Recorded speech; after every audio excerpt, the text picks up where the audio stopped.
लोक प्रसार चैनल देखने वाले सारे भाण भाइयों ने मंगत राय लांबा की राम राम नमस्ते जय हिंद। भाण और भाइयों, आज हम आपको एक ऐसी हस्ती से मिलाने जा रहे हैं जो हरियाणा की नहीं पूरे भारत की ही नहीं बल्कि विश्व में आज के दिन उनका डंका बज रहा है। लेखक, गायकार, अभिनेता और भी न जाने क्या क्या खूबियाँ इनमें भरी हुई हैं। आपके सामने आप टीवी स्क्रीन पे देख रहे हैं, बैठे हैं, आप पहचान भी रहे होंगे। बहुत ही मंजे हुए, घुटे हुए, और घुटे हुए देखिए आपको दिखा रहा हूँ, ये सिर घुटा हुआ ऐसे चमक रहा है जैसे नई बहू का सिर पर टोकरी चमकिया करे। तो ये कलाकार मासे राममेर सिंह महिला आपके जाने पहचाने, देश विदेश में धूम मचा रहे जिनके गाने। तो उन कलाकार के पास पहुंचे हुए हैं गांव गारणपुरा खुर्द, जो छोटा सा गांव टीलों के बीच में बसा हुआ है। राममेर महिला जी ने उसको विश्व पटल पे ला दिया। उन महान कलाकार के पास बैठने का आज हमें मौका मिला है, सानिध्य में आने का मौका मिला है। और भाई मौका भी क्या मिला है, बड़ी सुपारिशत और बड़ी मुश्किलें। आज भी कोनी हर रोज इनके प्रोग्राम रहते हैं। और भाई बड़ी मुश्किलें तो पकड़े हैं आज बैठक में, और बैठे हैं इनके, देखिए आप सामने दिखाई दे रहे होंगे पूरे आपको मेडल, पूरी इनकी जितनी भी इनाम, जितनी भी इनकी जो चीज़ें हैं सारी चीज़ें आपको दिखाऊंगा और इनकी निजी जीवन के बारे में बातें करते हैं। तो नमस्कार मेला साहब, और एक बढ़िया सी तकड़ी सी धाकड़ सी राम राम कर दो हमारे दर्शकान। राम राम लांबा साहब, आपको भी और लोक प्रसार हरियाणा की पूरी टीम को मेरी तरफ से राम राम, और मेरे सुनने वाले सभी दर्शकों को, मेरे चाहने वाले सभी ऑडियंस को मेरी तरफ से हाथ जोड़ के राम राम। एक बार फिर आपके बीच में इंटरव्यू के माध्यम से काफ़ी इंटरव्यू आपने देखे हैं, लेकिन लांबा साहब की बात सुन के लगा है कि आज कुछ नया ही होगा। जय हो। तो सर मैं एक पहला प्रश्न आपते हैं, लोग तो हिट गाने दिया करें, गाने हिट देते हैं, भाई गाना लिख दिया हिट हो गया, लेकिन आपने तो कलाकार हिट दिए हैं। इतने कलाकार पैदा किए हैं आपने कि सारे हिट हो गए वो आपके गाने के माध्यम से। इसके ऊपर कुछ एक खासियत सही सी लामा साहब, रियल में क्या है कि आपने एक पुराना भजन सुना होगा श्याम जी का कि करने वाला तू है कन्हैया, मेरा तो बस नाम हो रहा है। उन जितने भी कलाकारों ने मेरा लिखा हुआ गाया है या वीडियो करी है, उनमें खुद वो टैलेंटेड थे, इस लायक थे जिस पोजीशन पे आज वो खड़े हैं। खैर ठीक है, उनके करियर में मेरा नाम साथ में जुड़ा है, मैं अपने आप को इस बात खातर सौभाग्यशाली समझूँ। उनका खुद का टैलेंट था ये। देखिए ये आपका बड़प्पन है, लेकिन लोग, आप उस टाइम गाते नहीं थे, लिखते थे, लेकिन लोग राममेर महिला को मंच पर देखना चाहते थे। जनता यानी नाचती थी सपना, और लोग सपने लेते थे राममेर महिला के। ये एक नया अनुभव हमने देखा दर्शकों के बीच में, ये कैसे हुआ? देखिए सपना जी तो मैं बहुत बाद में आई थी इस लाइन में, और हम 2004-05 से लगे हुए हैं। दूसरी बात, मंच पे देखना चाहते थे। जब तक मैं मंच पे 2011 में मंच पे आया था, तब से पहले आइडिया ही नहीं था कि राममेर कौन है, हरियाणा का है कि राजस्थान का है, क्योंकि मेरे राजस्थानी भी गाने चल रहे हैं और हरियाणवी भी चल रहे हैं। तो जब स्टेज पे गया मैं पहली बार, तो लोगों का प्यार प्रेम इतना मिला कि उसके बाद फिर मैं रेगुलर मंच पे स्टार्ट हो गया जी। अच्छा सर, सबसे पहला जो आपका गाना हिट हुआ सोशल मीडिया पे, मंचों पे, उस गाने के बारे में कुछ हमारे दर्शकों को बताइए, क्योंकि दर्शक सोशल मीडिया से अभी ज़्यादा जुड़ने लगे हैं। उस समय आप जब हिट हो रहे थे, आपका हर गाना दुनिया की ज़बान पे था, तो सबसे पहला हिट गाने के बारे में बताइए। वो लामा साहब, सबसे पहला जो हिट था वो एक राजस्थानी टच बोली में था, वो लांडी गुड़ती वाला। और उस वक्त सोशल मीडिया नहीं थी, उस टाइम में सीडी का दौर स्टार्ट ही हुआ था और ऑडियो बेस्ड ज़्यादा चला करता था। तो ऑडियो रिकॉर्डिंग थी, वो कैसे का टाइटल था अपना गाड्डे वाली, और उसमें जो गाना था लांडी कुर्ती, वो नरेश नरसी और मनिंदर बब्बू ने गाया था। तो बाकमाल गाया था, दोनों ही अच्छे सिंगर हैं। नरसी जी तो आज भी श्याम जगत में काफ़ी फेमस हैं। तो वो 2005 या 6 की बात है। तो वो लांडी कुर्ती था राजस्थानी टच गाना। उस वक्त आप सोशल मीडिया की बात करो, उस टाइम सोशल मीडिया था ही नहीं, ना फेसबुक थी, ना व्हाट्सअप था, और ना ही सोशल मीडिया इतना हैवी था। जबकि उस वक्त तो आपने बताऊं कि हमारा गाँव में फ़ोन ही 2 या 3 थे, और जो कंपनी प्रोड्यूसर का फ़ोन जो नंबर दे रखा था हमने, वो मेरे चाचा का नंबर दे रखा था, उनके घर फ़ोन आया था, मैं अटेंड करने गया था, तो सोशल मीडिया उस वक्त था ही नहीं। अच्छा, एक सर मैं आपसे पूछना चाहूँगा, आपकी लेखनी जो है हर बोल हृदय को छू जाते हैं। उनका अगर दिल धड़क गया, फड़क जाता, धड़कना भी कोई नहीं, फड़क गया है दिल, ये बोल आप क्या खा के लिखते हैं? जो एक जमींदार खाया करा वो मैं खाऊं, कोई स्पेशल कुछ अलग सा नहीं है। पता है क्या, मैं काफ़ी बार मंच पे भी एक बात बोल चुका हूँ और कई कलाकार बीच में बैठ के भी डिस्कस हुआ है इस मामले में, जो सवाल आपने पूछा, कि मैं एक बात कहा करूँ कि अगर हम मुंह से बोलेंगे तो लोग कान से सुनेंगे, अगर हम दिल से बोलेंगे तो दिल से सुनेंगे। तो जितना लिखा है दिल से लिखा है। और इसका एक बहुत ही जल्दी आपको सामने एक नया प्रोजेक्ट जो जिसकी मैंने कल शूटिंग करनी है, शहीद की सुहागन, तो वो जब आप सुनोगे तो वो आपको हार्ट टच ही करेगा, क्योंकि शहीद की सुहागन के बारे में किसी ने सोचा नहीं था। क्योंकि हाँ, शहीद की विधवा, शहीद की बेवा सुनी है, शहीद की, लेकिन शहीद की सुहागन जो है ये एक नया वर्ड है, नया शब्द है। इसके ऊपर तो आश्चर्य भी होगा और लोग सोचेंगे कि ये क्या है। क्या है, मैं कुछ दिन पहले एक शहीद की प्रतिमा का अनावरण पे इनविटेशन पे गया था, मैं और केडी भाई दोनों थे। तो वहाँ मंच पे मैंने वो बात बोली थी कि वो गांव मिट्टी में गए थे हम, तो सोमवीर कादियान शहीद हुए थे 1 साल पहले, तो उसकी प्रतिमा का अनावरण था, बहुत बड़ा मंच लगा हुआ था। किसान यूनियन के जो जिलाध्यक्ष हैं रवि आज़ाद जी, उनको स्टेज होल्ड कर रहे थे। तो अमर सोमवीर कादियान अमर रहे, शहीद सोमवीर कादियान अमर रहे कि बार बार जब नारे लगे थे, तब बैठे बैठे मेरे दिमाग में एक विचार आया कि अगर सोमवीर कादियान अमर रहे, अमर है देश के नाम से शहीद होके, तो उसकी बीवी का नाम सुमन था, तो फिर सुमन विधवा क्यों है? जिसकी मांग के सिंदूर का नाम ही अमर हो गया, वो तो सदा सुहागन होगी ना। फिर बिल्कुल हृदय को छुई आपकी बात ये। और हम तो इस बात पॉइंट सुन के ही समझ गए, ज़्यादातर लोग समझ गए होंगे कि कितनी बड़ी बात सोची है। एक बात और मैं काफ़ी दिन से सोचा करता, आपके गाने कभी भाभी के ऊपर, कभी किसी के ऊपर गाने आते थे और गांव में धूम मचा कर दी, तो मैं सोचूं मिसिज महिला घर में न्यू को नहीं कंदी कदे, सारा दिन छोरियाँ के लिए हांडी जाए, सारा दिन रात ने सटेजा पर रहे, सारा दिन छोरी बैठी रहे गाड़िया में, कि मैं उलाना, कि मैं थोड़ा घना खुरका फिरका कि मैं कराया कर। नहीं, ये सवाल तो आपने उसने पूछना चाहिए, भीतर बुला दूंगा, पूछ लिए। नहीं, भुगत होगी पहले बताते हैं ना आप जब भी आते हैं बाहर से, ज़्यादातर बाहर रहते हैं। दूसरी बात क्या है कि आपकी तरह ये सवाल उनसे पूछा भी था, तो उसने एक ही बात कही थी, और भी कलाकार हैं, अब मंच पे भी लड़कियां चाहिए, शूटिंग पे भी लड़कियां चाहिए, गाने के लिए को सिंगर में भी लड़की चाहिए, तो काम है हमारा। और अपने काम से जेलसी करना, अपने काम को लेके झगड़ा करना, झगड़ा करें फिर चाल लगा के ऊपर। और इसलिए मैंने लिखा भी था, आपने काफ़ी फेमस रहा गाना, वो पी.के. राजली भाई ने गाया था, वो थारी भाभी लाड़ लड़ा साथ रह जाए रंगा, तो भगवान की दया से अच्छा लाड़ लड़ाती, कोई दिक्कत ना है।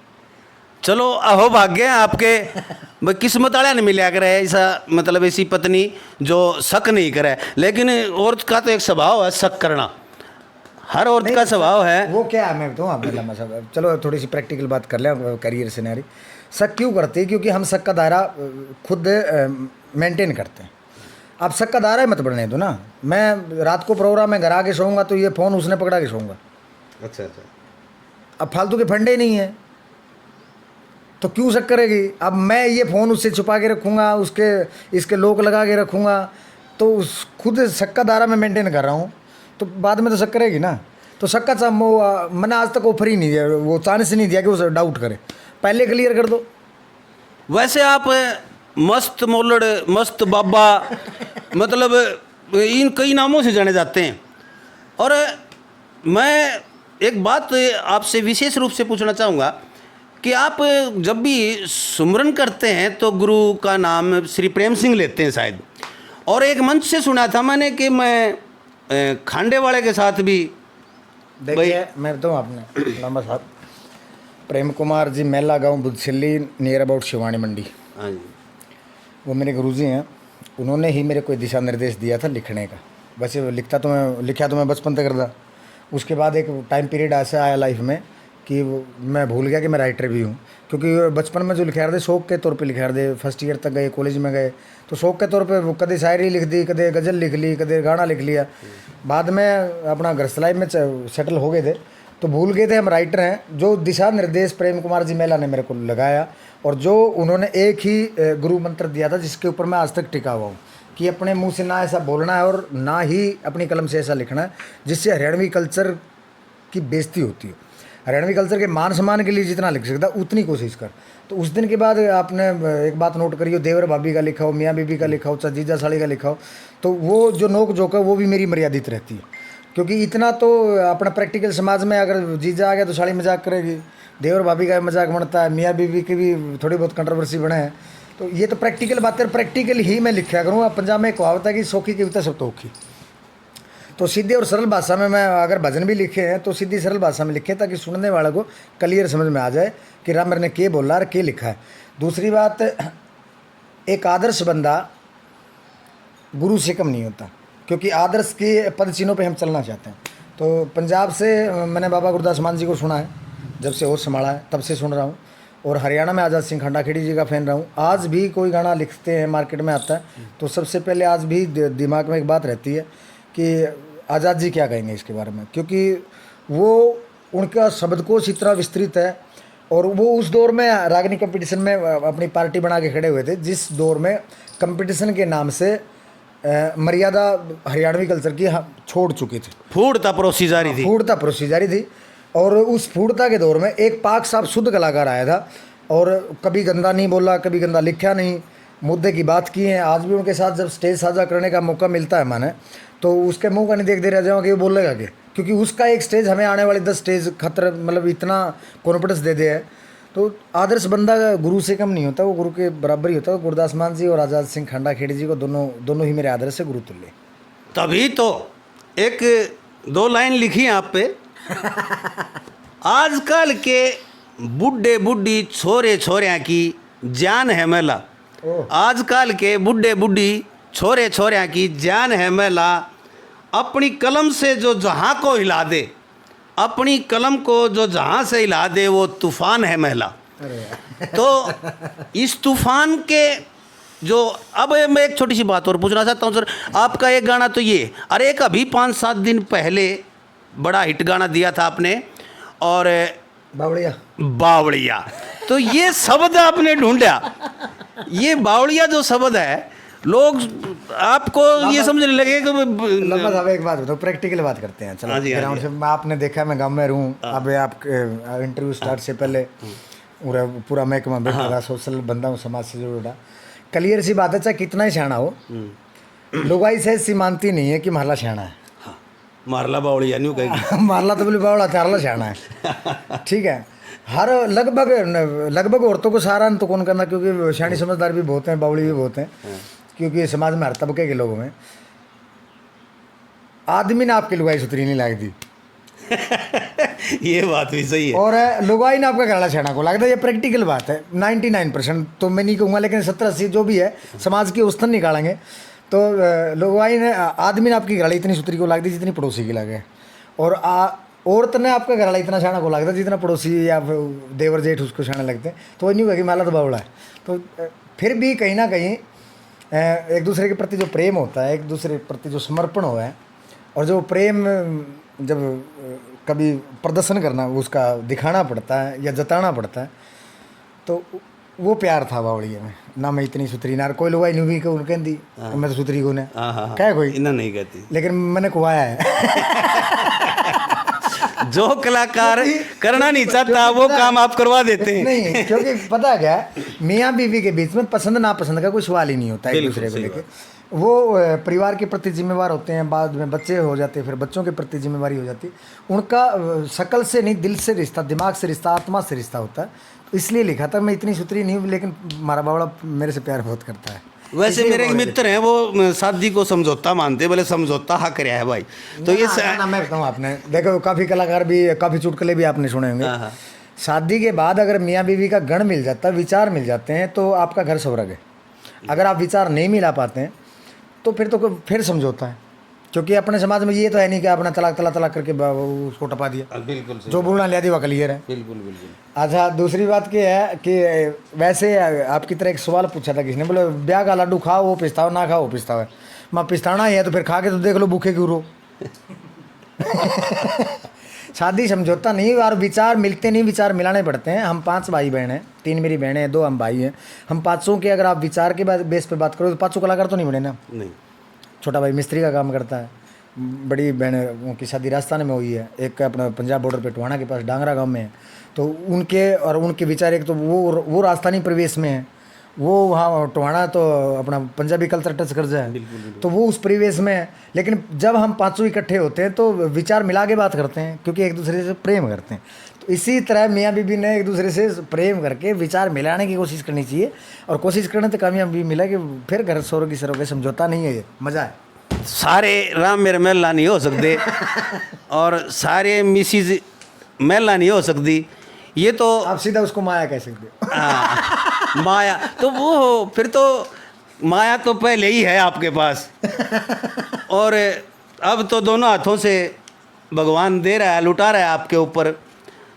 तो कृपया उसकी माया घर में है और माया और आ रही है, तो माया में अब अटक रही है।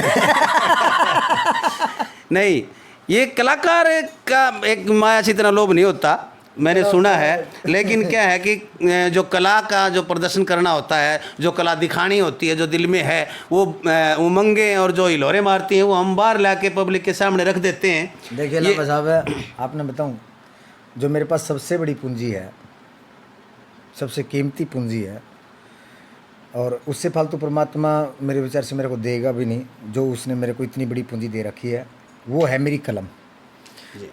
अब उसी कलम के सहारे हमने परमात्मा का भी गुणगान करना है, समाज को भी दिशा निर्देश देना है, मनोरंजन भी करना है, कुछ ज्ञान की बातें भी करनी है, कुछ मजाक की बातें भी करनी है, टोटली उसी कलम के इशारे चलता। तो इतनी बड़ी पूंजी मेरे पास है, तो फिर ऊपर से माया घर पे मेरे बाबू लिया दी मैंने, फिर और माया का क्या करना। बिल्कुल सही बात है। अब आप ये बताइए, अब जो आपका जो नए प्रोडक्शन है, जो नया जो आपके चल रहा है, शूटिंग चल रही हैं, किन किन गानों की चल रही हैं? हमारे दर्शक बड़े आतुर हैं आपके हर अल्फाज को सुनने के लिए, आपकी हर बात को सुनने के लिए। इन दर्शकों को बताएं कि मेरे ये गीत नए आ रहे हैं। देखिए, जो बावड़िया सॉन्ग अनु कादियान ने, एक के जट्टी ने गाया था, सोनिका और मनोज ने उसको वीडियो प्ले करा था, डायरेक्शन पे मैं ही था। तो वो अपने चैनल पे लॉन्च करा हमने, मेलाटोन के नाम से।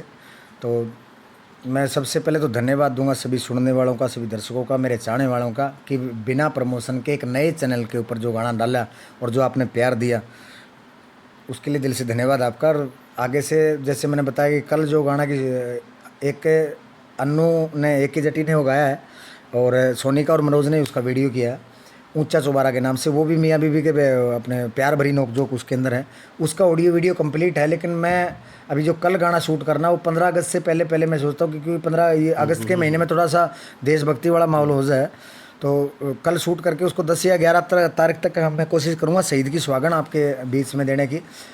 और मेरी ये पर्सनल सोच है लामा साहब कि इस गाने के बाद जो लोग इसको गाने को सुनेंगे, उसके बाद जो देश के लिए, समाज के लिए और कौम के लिए बलिदान देता है, शहीद वही कहलाता है। या तो कौम के लिए, या समाज के लिए, या देश के लिए जो अपनी प्राण न्यौछावर कर दे, वो शहीद कहलाता है। उस शहीद की सदा सुहागन को हम विधवा आज से आगे कहेंगे नहीं। और जो वो मेरा गाना सुनाएगा शहीद की सुहागन, वो जो अमर शहीद हमारा है, जो समाज के लिए, देश के लिए, कौम के लिए अपनी जान दी है, तो उसके जो पीछे बच्चे हैं, जो उसकी धर्मपत्नी है, उसने क्या कीमत चुकाई है उस चीज़ की, वो वही जानती है। जैसे केडी भाई की कलम भी बाकमाल है, उसने फौजियाँ तंबू में जो रैप है उसका, तो उसमें एक लाइन लिखी है कि विधवा फौजन मेडल गला क्यों कर जिंदगी काटेगी। एक लाइन में बहुत बड़ा, बहुत मतलब एक शहीद की जो धर्मपत्नी है, उसकी पूरी ज़िंदगी का वृत्तांत उसने कर दिया। क्योंकि एक बार अमर शहीद के नारे लगा के चले जाते हैं, बाउड़ के कोई संभालन भी नहीं आता मेरे विचार से। और संभालते तो इतना सा नहीं केयर कर पाते जितना वो करता था, क्योंकि वो तो वही था जो चला गया। और वो घर के लिए नहीं, वो देश के लिए, समाज के लिए गया है। तो इस गाने के बाद मैं सोचूंगा कि कोशिश करूंगा जितना हो सके गवर्नमेंट तक भी पहुंचाने की इसको, कि जो भी देश के लिए अपनी जान न्यौछावर कर दे, तो उनके जो पीछे है, जो उसकी धर्मपत्नी है, उसको सदा सुहागन का दर्जा मिले, शहीद की सुहागन का दर्जा मिले, न कि विधवा का। तो पहले एनडीजे पे आपके ज़्यादातर गाने रिलीज हुए हैं? नहीं, मैंने काफ़ी कंपनियों पे काम किया। मेरी स्टार्टिंग सुरताल से थी। सुरताल में लांडी कुर्ती आया था, तो वो लांडी कुर्ती वाला गाना राजस्थानी टच बोली में था। तो उसके बाद लगा कि ये बंदा राजस्थान का होगा, तो मैंने बुला लिया। फिर चेतक कंपनी वालों ने, वहाँ राजू पंजाबी और हम दोनों को एक इकट्ठा बुलाया था। तो संजय रेलन मैनेजमेंट संभालते थे उस टाइम। तो उम्र में छोटे थे लेकिन कंपनी के मालिक थे। तो मैं लिखता था, राजू भाई गाते थे। हिना सेन कोसिंगर थी वहाँ पे, जो ये उसने एक नई ऑडियो टीम बनाई थी हमारी। तो मैंने फिर 2-3-4 साल लगातार चेतक कंपनी के लिए राजस्थानी लिखा। बहुत से ऐसे प्रोजेक्ट थे जो राजस्थान में तो सुपर हिट थे, लेकिन हरियाणा में वो आए नहीं, क्योंकि हरियाणा में वो डील ही नहीं करते थे कैस्टों की। आज की तरह सोशल मीडिया टाइम था नहीं कि यूट्यूब में आज गाना अपलोड करते हैं, 1 घंटे बाद ओमान में या ऑस्ट्रेलिया में बैठा बंदा देख लेगा। तो जहाँ कैस्टेज आया करती वहीं तक सीमित रहा करता। तो 3-4 साल लगातार राजस्थानी करा। उसके बाद हरियाणवी जो स्टार्ट करा मैंने, जो सुपर टोन पे आया था, लाल लाल कुर्ती में गोरा सा बदन, कृष्ण चौहान, ईशा खन्ना, सिनम, इनके साथ एक फिर दूसरा प्रोजेक्ट आया हमारा, कबड्डी एल्बम थी। उसमें तेरी कोठी में बनवा दूँ, चंडीगढ़ शहर में छोरी, ये गाना फोक रिमिक्स करा था, ढोलकों में लटके। वो ओरिजिनल फोक था, उसमें ना तो मैंने लिखा था ना कोई और से, बस यूँ का यूँ उठा के रिकॉर्ड करा था। बस मेरी कोशिश ये थी, गुरदास मान जी का फ़ैन होने की वजह से, जब बाबा गुरदास मान जी अपना फोक गाते हैं तो फिर हमारे कलाकारों को भी अपना फोक गाना चाहिए। और उससे पहले भी काफ़ी फोक के एक्सपेरिमेंट हुए हैं। हरविंदर मलिक जी ने, जो वहाँ हमारे पुराने कलाकार हैं, उन्होंने काफ़ी कोशिश करी, लेकिन जो ढोलकुए में लटके जो ग्राउंड पे जो प्ले हुआ, उसके बाद फोक स्टार्ट हो गया। वरना तो जो नामचीन कलाकार थे वो नहीं हुआ थे, खेल उगाई वाले गाने गा में रागनी कंपटीशन में दिया था। अगर हमने फोक तर्ज पे भी रागनी गा दी, बोला खेल उगाई वाला गाए, उसने लुगाई वाला समझा कर दे। जबकि सच्चाई ये है कि किसी भी स्टेट की कल्चर की पहचान उसके फोक से होती है, उसके लोकगीत से होती है, क्योंकि लोक में फोक में मिट्टी की खुशबू होती है। राजस्थान का फोक अलग है, पंजाब का अलग है। पंजाब का गिद्दा बजते ही पता लग जाएगा ये पंजाब से है, राजस्थान की धमाल बजते ही पता लग जाएगा राजस्थान से। तो कुछ से रिकॉर्ड करना अभी फोक बाकी है, जो अपने फागण में लूर गाला कर दी, जो कातक पे गाना पीछे किया था अपना हरविंदर मलिक जी ने करवाया था, राम और लक्ष्मण दशरथ के बेटे। आज भी सुनते, मीनाक्षी जी ने गाया था कमालो, आज भी सुनते तो सुकून मिलता। गजेंद्र फोगाट ने एक बात भी कही थी एक दिन स्टेज पे, काफ़ी अच्छे परफॉर्मर हैं वो, कि दादा लक्ष्मी सांग दिखा के सारी रात जगाया करता, धनपत सिंह भी मिट्टी ले में लीलो चमन सुनाया करता, जाट मेहर सिंह साथ रहनी है गा के खूब रुआया करता।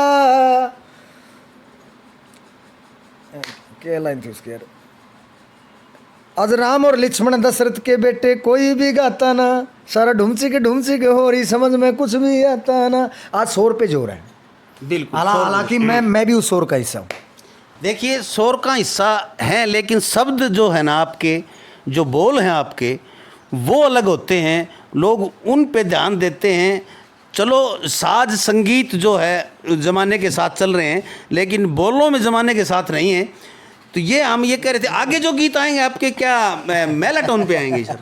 हाँ, कोशिश यही रहेगी। बाकी लगभग सभी कलाकारों के साथ बात की है मैंने, तो ऑल ओवर, जैसे मैंने बताया था, एक के जट्टी ने गाया अपना जो बावड़िया, ऊंचा चौबारा भी उन्होंने गाया। तो जो शहीद की सुहागन है, मार्केट के स्टैंड सिंगर हैं, काफ़ी अच्छे सुरीले हैं, विनू गौड़ ने गाया है वो। और अपने एक बात बता दूं, मैं कोई भी गाना लिखता हूँ तो लिखते ही डिसाइड कर लूँ कि इस गाने को वो सिंगर गाएगा, क्योंकि मेरे शब्दों को पता है कि ये शब्द किस गले पे, किस टोन पे जचेंगे। तो मोस्टली गाने मैंने ऐसे ही गवाए। राजमावर से जब तेरी नचाई नाचू गवाया था, तो मैंने उसको कहा, बेटा तन्ने गाना इतनी मस्ती में गाना है, बस तू मैं खुश हो जाऊँ सुन के, मार्केट को बाद में सुनाते हैं। इस गाने पे मेरे एक बात याद आई, ये गाना आपने किस सोच से लिखा? ये जागरण में भी गाते हैं और नाचते हैं दुनिया, मैं तेरी नचाई नाचूं, और यंग लड़के बढ़िया पार्टियों में वहाँ भी इस पे डांस करते हैं। तो आपने ये किस सोच से लिखा था गीत ये कि तेरी नचाई नाचूं? देखो, ये वैसे तो अपनी अपनी सोच है, मैंने मेरी सोच से लिख दिया। अब इसमें मैंने कहीं नाम नहीं डाला, ना तो परमात्मा का नाम लिया कहीं पे, ना प्रेमिका का नाम लिया, और ना ही अपने बीवी का नाम लिया, ना ही बहन का नाम लिया है। जो भी है, दादा जगन्नाथ जी एक बात कह रहे, जुनसा जिसके दिल में बस गया वही उसका राम हो सर। बिल्कुल सही बात। आपके दिल में जो बस गया वो ही आपके लिए परमात्मा, वो ही आपके लिए भगवान है। एक रिश्ते को हम प्रॉपर तरीके से बसा पाते हैं, बाकी सब हमें निभाने पड़ते हैं। दिल पे एक बैठा होता है, वो ही हमारे लिए राम है। तो आप इसको जहाँ सोचो, अगर प्रेमिका के लिए नाचना तो उसके लिए नाच लो, बीवी के लिए नाचना तो उस खातर नाच लो, पति खातर नाचना उसके लिए नाच लो, परमात्मा के लिए नाचना तो उसको नाच लो। हकीकत में ये गाना था आत्मा से परमात्मा के लिए। मैंने इस गाने को हर जगह बात, डेरू वाले भी गाते हैं इसको, और मतलब सरंगी वाले भी गाते हैं, और जो मतलब आम जहाँ भी कहीं कोई छोटी मोटी पार्टी हो, बर्थडे होता है, जहाँ कहीं भी देख तो तेरी नचाई नाचूं। तो मेरे समझ में आज तक नहीं आया था कि मेला साहब ने किस सोच से लिखा था, भगवान के ऊपर लिखा था या प्रेमिका के ऊपर लिखा था या प्रेमी के ऊपर लिखा था। ये मगा पहला प्रश्न मेरा यही होगा। यह क्या है लंबा साहब, आपने जब जगराते में गाते हैं, हाँ, श्याम जी का है, माता का जगराता होता है, हनुमान जी का है, भोलेनाथ का है। जब भोले के लिए ना जगराता करते तब गाते हैं कि मैं तेरी नचाई नाचूं ना दुनिया की, तब हम भोले के लिए नाच रहे होते हैं। जब हमने पार्टी करनी है, जैसे शादी की एनिवर्सरी करनी है आपने, उस टाइम ये गाना बजेगा तो फिर आपकी बीवी आपकी तरफ इशारा करके यही कहेगी मैं तेरी नचाई नाचूं ना दुनिया की। जिसकी जैसी सोच है उसके अकॉर्डिंग इसको ढाल सकता है। और हकीकत में मैंने आत्मा से परमात्मा के लिए लिखा था। एक हमारे बहुत ही आदरणीय संत हुए स्वामी अजरानंद जी, गाँव गांडपरा कला से, और वो 5 साल की उम्र में नेत्रहीन हो गए। तो अजर धाम के नाम से उनकी ट्रस्ट चलती है हरिद्वार के अंदर। वहाँ वृद्ध आश्रम है, महिला आश्रम है और अंध आश्रम है। अंधे बच्चों को वहाँ पढ़ा के स्वावलंबी बना के आश्रम से मतलब विदा किया, जब अपने पैरों पे खड़ा करके। तो वहाँ के जो गद्दी सिन्हा हैं, मैंने उनसे पूछा, मैं स्वामी जी संतुष्टि नहीं हो रही, बोलो एक गाना अपने लिए बना, हो जाएगी। और जब मैंने तेरी नचाई नाचूं जो मैंने बनाया, जो राज ने उसका म्यूजिक तैयार किया आर के क्रू में, और जब उसने गाया तो आज तक संतुष्टि है, जो करा वो सही है। तो ये आत्मिक संतुष्टि का तरह सुनने वाला की भी संतुष्ट है, लिखने वाला की संतुष्ट है, गाने वाला की भी संतुष्ट है। वाह मेला साहब, बहुत ही अच्छा। और मेला साहब, अब मैं आखिरी अपने दर्शकों को आप एक प्यारा सा संदेश दें। 15 अगस्त नज़दीक आ रहा है और आपके गाने भी हिट 2 और आ रहे हैं। पहले ही वो गानों के जो बोल हैं वो हिट होने जा रहे हैं। तो अपने दर्शकों को कृपया बताएं थोड़ा बहुत। मेरे सभी सुनने वालों को एक बार फिर मैं राम राम कहूँगा और एक बार फिर मैं धन्यवाद दूंगा कि हमने एक नया चैनल लॉन्च किया मेलाटोन के नाम से। और नए चैनल पे आपने इतना प्यार दिया सॉन्ग को, और आने वाला गाना जो से बताया 10-11 तारीख को आपको शहीद की स्वागत मिल जाएगा। तो यही प्यार बना के रखिएगा। 15 के सिर पे है तो मैं आप सभी को जय हिंदी बोलूँगा। मैं फौजियों की बात बड़ी दिल से और करीबी से लिख पाता हूँ, क्योंकि उसकी एक वजह है लंबा साहब, मैं फौजी फैमिली से हूँ। वाह जी। मेरे चाचा भी फौजी थे, मेरे 2 चचेरे भाई फौज से रिटायर हैं, और मेरे पापा भी फौजी थे। तो मैं फौजी फैमिली से हूँ। तो मेरे को पता है कि साल में 9 महीने ड्यूटी और 3 महीने छुट्टी, 3 महीने छुट्टी में रिश्तेदारी निकालनी, सफ़र निकालना, वो टाइम अलग से कट जाता है। तो मेरी माँ ने कितना इंतज़ार किया होगा वो मैं जानता हूँ। और उस इंतज़ार को पॉजिटिव मैं लिख सकता हूँ, क्योंकि मेरे को ये पता है कि तेरी माँ ने भी इंतज़ार किया था पापा का। वाह, तो ये दिल से निकलती हैं ये भावनाएं।